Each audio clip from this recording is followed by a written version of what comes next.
नमस्कार दोस्तों, मैं राहुल शर्मा आप सभी का हार्दिक अभिनंदन करता हूं टेक्स्ट बुक के प्लेटफॉर्म पर। समय समय पर हम बहुत सारी रिपोर्ट्स और न्यूज़ में सुनते रहते हैं कि चाइना अपनी जीडीपी को फर्जी तरीके से बढ़ा चढ़ाकर पेश कर रहा है। खैर, इस बात को कभी चाइना नहीं मानता है, लेकिन दोस्तों अब चाइना के एक अखबार साउथ चाइना मॉर्निंग पोस्ट ने कहा है कि उसके देश की जो स्टील इंडस्ट्री है उसकी हालत खस्ता है। अगर इस इंडस्ट्री पर नहीं ध्यान दिया गया तो जल्द ही देश के अंदर रोजगार संकट पैदा हो सकता है, भारी भरकम नौकरियों की किल्लत पैदा हो सकती है। इसके अलावा दोस्तों देश की जो जीडीपी है उस पर भी एक जबरदस्त इंपैक्ट पड़ेगा और इसके लिए उसने अमेरिका और भारत की नीतियों को कोसा है। आइए ये क्या है न्यूज़, इस पर डिटेल में आपको समझाने की मैं कोशिश करता हूं। देखिए, साउथ चाइना मॉर्निंग पोस्ट ने कहा है कि China steel industry risk falling off a cliff edge over capacity concern points to end of an era. यहां पर आप एक वर्ड देख रहे होंगे, ओवर कैपेसिटी। मतलब साउथ चाइना मॉर्निंग पोस्ट का कहना है कि देश के अंदर जो स्टील इंडस्ट्री है वो लगातार प्रोडक्शन तो कर रही है, लेकिन दुनिया में जो हमारी स्टील है उसकी डिमांड लगातार कम हो रही है। बाकायदा साउथ चाइना मॉर्निंग पोस्ट ने एक फोटो दिखाया जिसमें बताया कि 2020 में दुनिया में हमारी स्टील की 56.2% डिमांड थी, यानी कि अगर 100% की बात करूं तो 100 में से 56.2% स्टील चाइना ही दुनिया को इंपोर्ट किया करता था। इसमें साउथ चाइना मॉर्निंग पोस्ट ने कहा है कि स्टील का प्रोडक्शन तो देश में लगातार बढ़ रहा है, लेकिन दुनिया में जो रियल सेक्टर है उसमें कमी आई है। इसके अलावा इंडिया और अमेरिका ने जो डिफरेंट तरीके की जो पॉलिसीज बनाई है उसकी वजह से भी हमारी स्टील इंडस्ट्री को संकट आया। इसने बाकायदा इंडिया को टारगेट करते हुए कहा है कि इंडिया के अंदर जो देसी इंडस्ट्रीज है, मतलब जो डोमेस्टिक इंडस्ट्रीज है स्टील इंडस्ट्री, वो ग्रो कर रही हैं, उससे हमारी स्टील की जो डिमांड वो कम हो गई है भारत के अंदर। क्योंकि भारत के अंदर इंफ्रास्ट्रक्चर बहुत तेजी से बढ़ रहा है तो हमें स्टील की रिक्वायरमेंट तो रहती है, लेकिन जो हमारी डोमेस्टिक कंपनीज है वो उस स्टील की डिमांड्स को काफी हद तक पूरा कर रही हैं। तो यानी कि हम चाइना पर अपनी निर्भरता कम कर रहे हैं। इसके अलावा जो चाइना से हमारी यहाँ स्टील आ रही है उस पर डिफरेंट टाइप्स के टैक्स लगाकर अपनी डोमेस्टिक इंडस्ट्रीज को हम बढ़ावा दे रहे हैं, जिसकी वजह से चाइना परेशान हो रहा है। आइए कुछ और आपको इसके बारे में डिटेल से बताने की कोशिश करता हूं। देखिए, यहां पर मैंने आपको एक ग्राफ दिखाया जिसमें मैंने बताया कि जो जीडीपी का डिस्ट्रीब्यूशन है डिफरेंट इंडस्ट्रीज वो किस प्रकार से है। तो जो इंडस्ट्रियल सेक्टर है उसका जीडीपी में कंट्रीब्यूशन 31.7% है दोस्तों।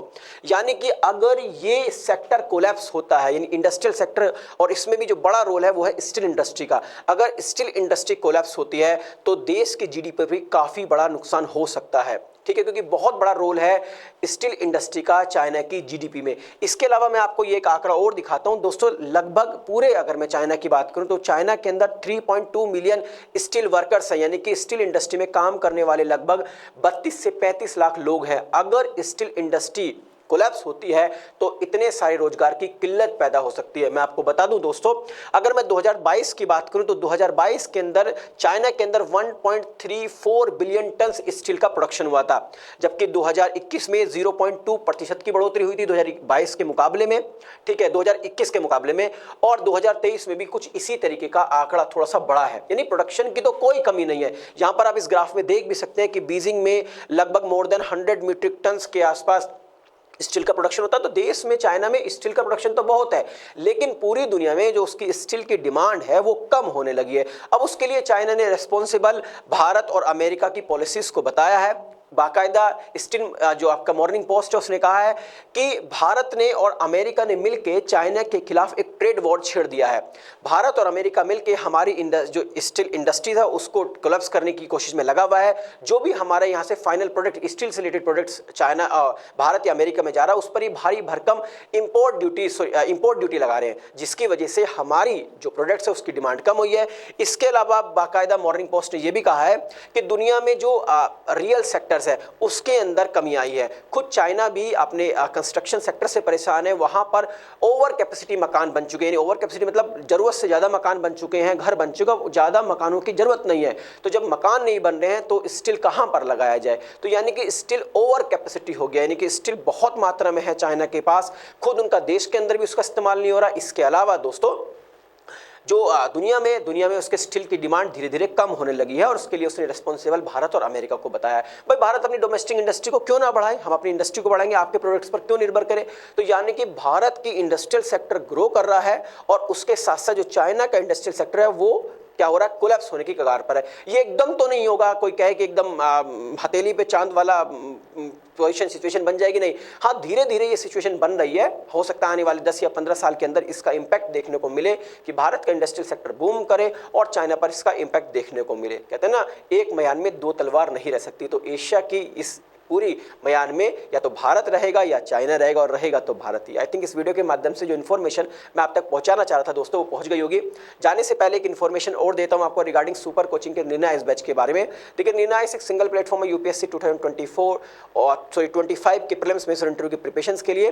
हिंदी बैच की शुरुआत की गई है निर्णय आईएएस की। मैं कुछ आपको फीचर्स बताता हूँ इसके। यहाँ पर डेली बेसिस पर एक्सपर्ट्स के द्वारा लाइव सेशंस होते हैं ताकि आपके डाउट्स न रहे और रिवीजन होता रहे। इसके अलावा दोस्तों, जो इंडिया के टॉप मोस्ट इंस्टीट्यूशन है वहां पर पढ़ाने वाले एजुकेटर्स की प्री रिकॉर्डेड वीडियोस का कलेक्शन भी आपको प्रोवाइड किया जाता है।